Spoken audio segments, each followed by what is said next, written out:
Et si à la fin de cet épisode, tu avais beaucoup moins peur? Tends bien l'oreille. Aujourd'hui, j'ai décidé de te parler de comment ne plus avoir peur à partir de 3-4 personnes que j'ai aidées. Un craignait le jour de son mariage car il était très stressé. Une autre allait abandonner l'idée de monter son entreprise. Et enfin, le dernier était attristé par le fait que sa mère, phobique de l'eau, stressait sous la douche. Il existe beaucoup de techniques pour agir contre les peurs, pour se sentir rassuré, pour éliminer le stress, et enfin oser agir. Aujourd'hui, je te présente une technique très simple, la conversation, en discutant tout simplement. La semaine dernière, je te faisais voyager. Cette semaine, je sors mon marteau et je te montre comment dégommer toutes tes peurs, celles qui font que tu n'avances pas comme tu aimerais le faire. Je ne suis pas magicien, et pourtant c'est peut-être ce que tu vas te dire à la fin de cet épisode.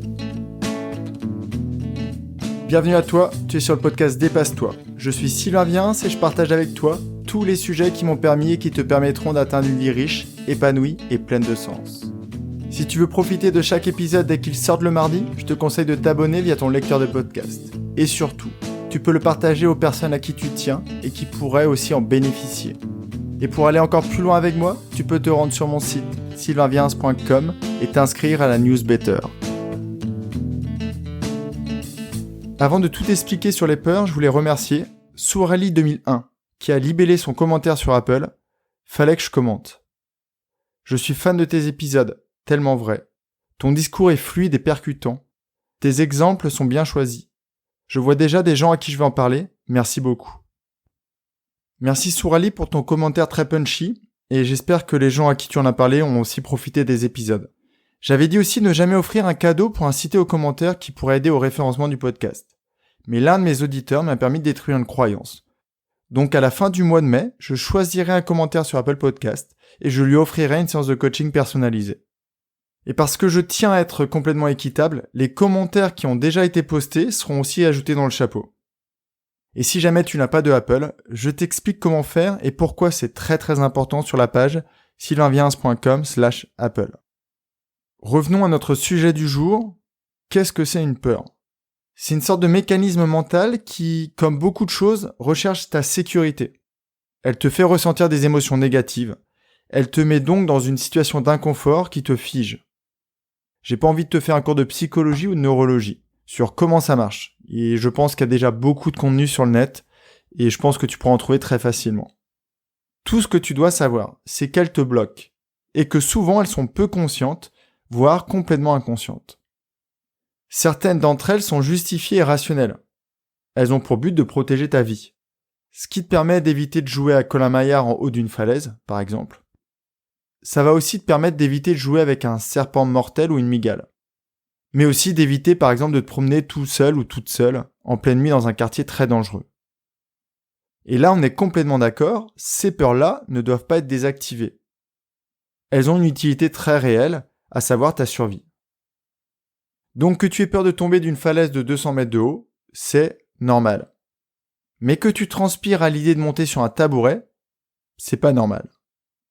Que tu aies peur de jouer avec un cobra, c'est normal. Que tu détales dès que tu vois un lézard, c'est pas normal. Que tu évites la balade nocturne en pleine favela, c'est normal. Mais que la nuit tu cours pour te cacher sous la couette après ton passage aux toilettes, c'est pas normal. Et là tu te dis peut-être, je sais, mais impossible de détruire ces peurs. Les 3 cas dont je vais te parler sont réels, mais j'ai volontairement modifié certains éléments pour que ce qui m'a été dit reste complètement confidentiel.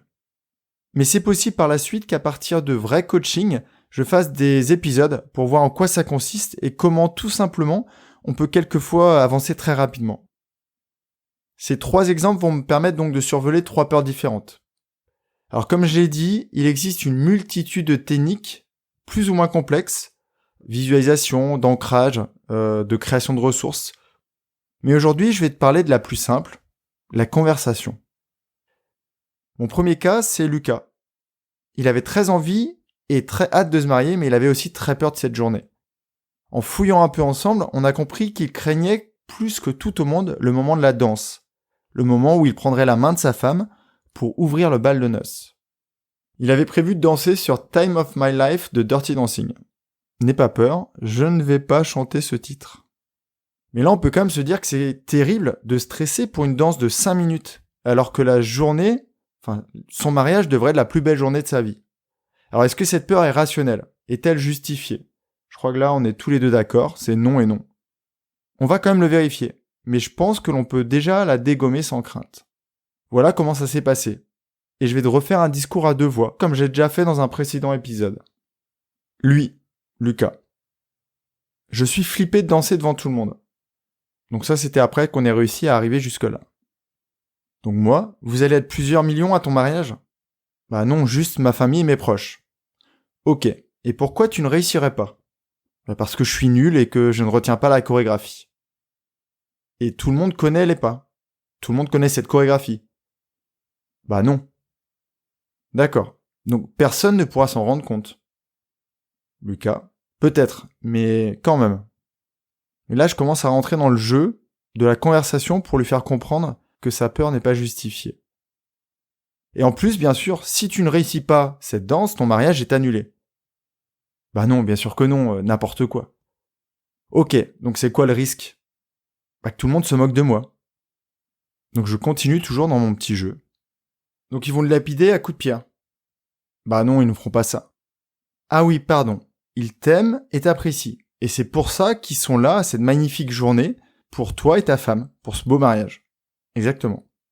Donc, ils ne vont pas te critiquer ou se moquer de toi en fait. Et la conversation était finie. Si tu as fait preuve d'attention, tu as pu repérer différentes phases. Je lui ai fait visualiser que c'était pas devant un stade de foot qu'il allait danser, mais devant plusieurs dizaines de personnes. Et surtout que personne ne se rendrait compte de ses faux pas, parce que personne ne connaît la chorégraphie. Et même si c'était le cas, il ne risquait rien, car ses convives sont là pour passer un bon moment, et là, tu vois, la peur avait été désactivée. Et donc le stress qui en découlait avait été dégommé par la même occasion. Et tu peux aussi te dire qu'une danse, c'est facile. C'est un stress qui est très léger. Donc on va prendre un exemple autre, celui de Mélissa. Mélissa voulait monter une super boîte, mais elle flippait de se lasser de son activité, car d'après elle, elle se lasse tout le temps, très rapidement. Si tu as écouté l'épisode sur les croyances, tu as déjà repéré le « tout le temps ». Et donc en fait, on peut vite se rendre compte que cette peur, la peur de créer son entreprise, c'est dû à une croyance. Cette croyance qu'elle se lasse tout le temps. Donc ça a donné à peu près ça. Salut Mélissa, j'espère que tu vas bien. Pas trop. Je sais plus si j'ai envie. Envie de quoi?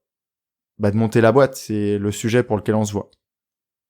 Ok, la boîte qui d'après toi pourrait changer ta vie, et un paquet d'autres, par la même occasion. C'est ce que tu m'as dit la semaine dernière. Oui, j'ai peur de me lasser. Alors pourquoi te lasserais-tu, sachant que tu m'as dit aussi la semaine dernière que tu avais envie de t'épanouir à travers cette activité? Oui, c'est toujours le cas, mais je sais que je me lasse tout le temps, très vite. Donc là, on entend bien la croyance, elle croit qu'elle se lasse tout le temps très vite de son activité. Donc, comme d'habitude, je vais essayer de trouver qu'est-ce qui pourrait faire en sorte qu'elle ne croit plus ou qu'elle dégomme cette croyance. Donc moi, ta petite fille Marine va bien? Oui, super. On a fait un atelier cuisine ce matin, c'était génial. Génial. Mais c'était le premier? Ou tu fais ça tous les samedis matins? Non, je fais ça vraiment tous les samedis et j'adore. Elle a bien 7 ans. Oui, c'est ça, elle a 7 ans. Et donc tu fais ça tous les samedis depuis qu'elle est en âge de tenir une cuillère. Et tu y prends encore du plaisir. Alors Mélissa, c'est quelqu'un qui percute très vite. Et le silence a duré environ une dizaine de secondes, avant qu'elle me dise « Ok, c'est bon, j'ai compris. Oui, je ne me lasse pas tout le temps, mais là j'ai peur. » Donc moi, ton entreprise, ce sera un peu ton bébé en fait. C'est toi qui me l'as dit la semaine dernière. On a encore eu droit à un silence de 10 secondes, puis elle a repris la parole. Et elle m'a dit « En fait, je me lasse pas de ce que je choisis de faire. » Et la discussion était terminée. En dégommant la croyance, la peur avait disparu. Il y en avait encore plein d'autres, mais celle-ci en tout cas, elle était complètement partie. Maintenant, Mélissa sait que quand elle choisit une activité, elle ne s'en lasse pas. Donc Lucas, il a complètement oublié son stress, car il savait même que s'il se plantait, personne ne lui en voudrait. Et en plus, sans stress, il a fait une super prestation, il a passé une super journée, son mariage était magnifique. Mélissa avait une croyance forte sur le fait qu'elle pensait se lasser très rapidement. Donc je lui ai juste montré avec un contre-exemple que c'était pas le cas, et donc la peur de créer son entreprise a disparu. En tout cas, cette peur-là. Et encore une fois, tu peux dire, attends, Jean-Mélissa, elle a changé, mais moi, c'est plus compliqué.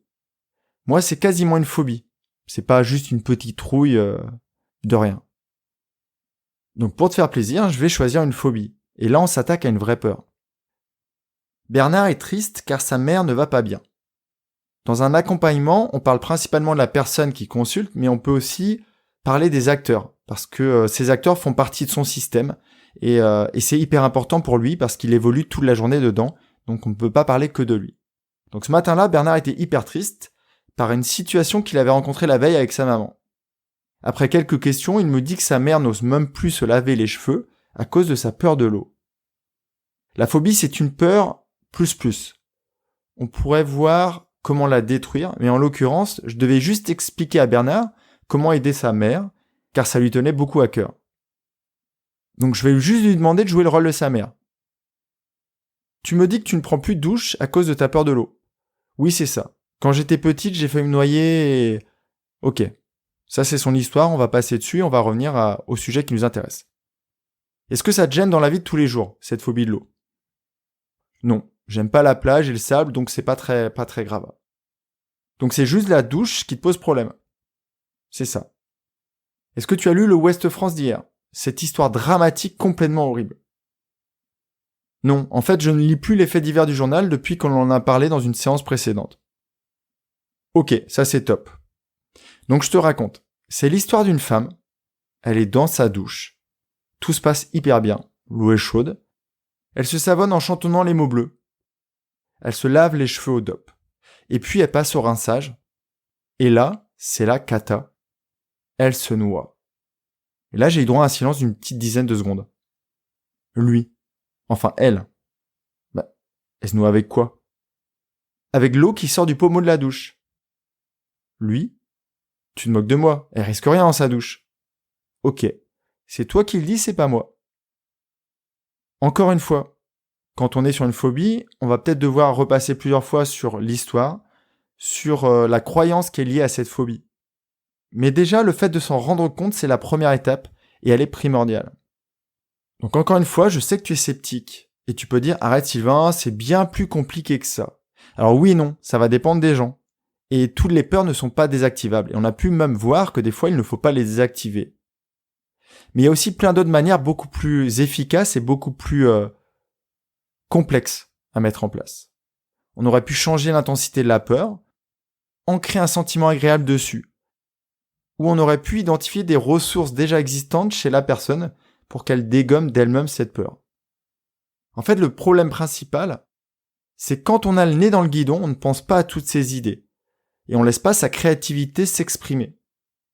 Et tu vas voir que quelquefois, au lieu de se focaliser sur le problème, en réfléchissant à la solution, elle va t'apparaître évidente et tu n'auras plus qu'à la mettre en place. Donc c'est toi qui trouveras les solutions.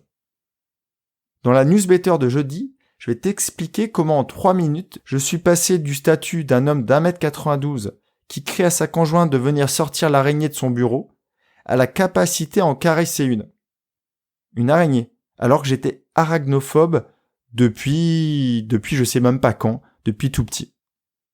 Si toi tu veux le faire en toute autonomie, parce que je te rappelle que ce podcast c'est de l'auto-coaching. Tu sors un crayon, tu sors un papier, et tu notes « j'ai peur de ». Alors tu vas identifier tes peurs, et donc la prise de conscience c'est déjà la première étape. Et tu vas réussir à trouver des solutions pour les dégommer par toi-même. Et c'est promis, tu vas réussir à le faire. J'espère que tu as apprécié l'épisode. N'oublie pas le commentaire sur Apple, que je puisse peut-être t'offrir le dégommage de certaines de tes peurs. Et en attendant, prends bien soin de toi, et je te souhaite une très très belle journée. À jeudi pour la newsletter, ou à la semaine prochaine pour le prochain épisode. Bye bye. Si cet épisode t'a appris quelque chose, n'hésite pas à en parler autour de toi. Dis-toi qu'à chaque fois que tu m'aides à le diffuser, tu fais tous les jours un peu plus pour aider tes proches et influencer positivement les gens qui nous entourent. Je te remercie très sincèrement pour ton écoute et je te souhaite vraiment le plus beau pour la suite.